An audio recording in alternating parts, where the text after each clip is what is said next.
menyebabkan detik cemas selepas berangkat di dalam kereta ibunya selama kira 20 minit. Weh, lama tu. Berita apa tu? Ni pasal budak-budak ni kena kereta. Ush. 20 minit. Jadi? Ha? Jadi? Itulah. Tak boleh nak salahkan mak dia juga. Yalah, mungkin mak dia, yelah komitmen banyak kan, nak pergi kedai ni, nak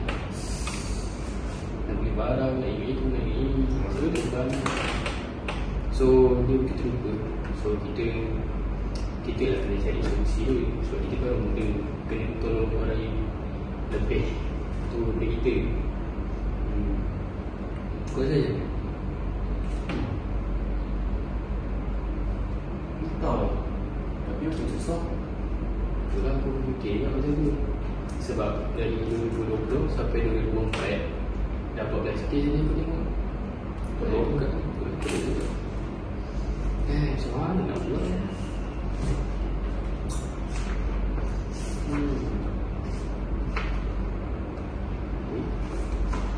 Sapu ni. Mira, Ya? kau buat apa tu? Aku sibuk aku. Cerita kau. Ni buat apa ni? Kau buka ke? Ya. Hmm. Betul lah. Dia bisa sikit kau punya. Yep. Ni Oh. projek inovasi ni. Sorry Projek lah. inovasi Kau buka apa? kan? Ha? Buka kan? Ni ada bawa pentas ni tadi. Oh. Cici, terima kasih. Terima kasih. Tadi ke? Aku nak kira tak ke projek aku lah. Lah. Aku rasa projek kau pasal apa tadi? Okay, baby sesi ni dia direka khas untuk mengerangkai kes ketinggalan dalam kereta. Oh, macam kes ni juga lah. Kes. Yelah, kes budak-budak kerja dalam kereta. Yang kau buat ni. Ni, bicara ni. Oh, betul lah tu. Oh, sama lah ni. Cuba kau terangkan lagi. Aku nak faham juga. Boleh. Jom.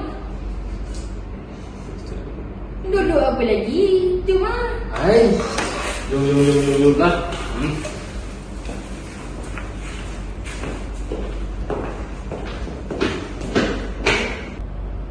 Zaf. Ni lah, dah jumpa dalam buku ni. Oh, jumpa kat mana? Kalau sini ni lah jumpa. Lama dia dapat. Weh, Zaf. Oh, projek korang ke ni? Projek kita orang. Oh, macam mana kau dah boleh fikir nak buat projek ni? Oh. Betul pula.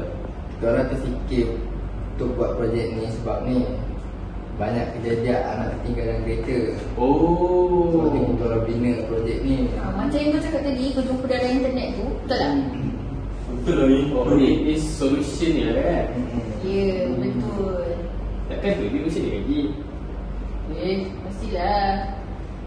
Macam mana? Jom. Macam yang kita orang bagi tahu tadi, projek ini bertujuan untuk mencegah kejadian tertinggal anak di dalam kereta yang sering berlaku disebabkan kecuaian ibu bapa atau penjaga.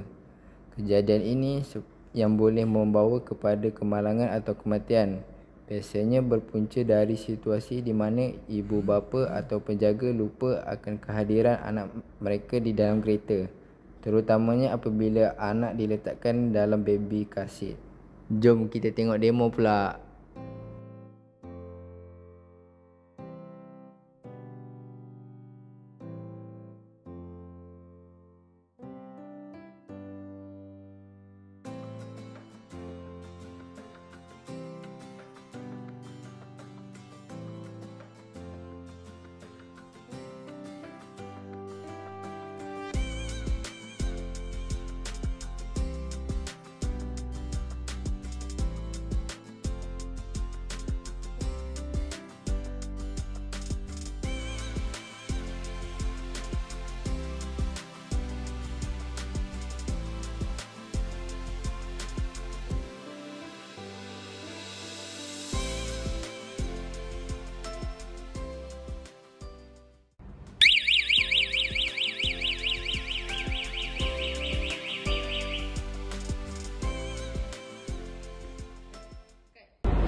Oh, macam tu.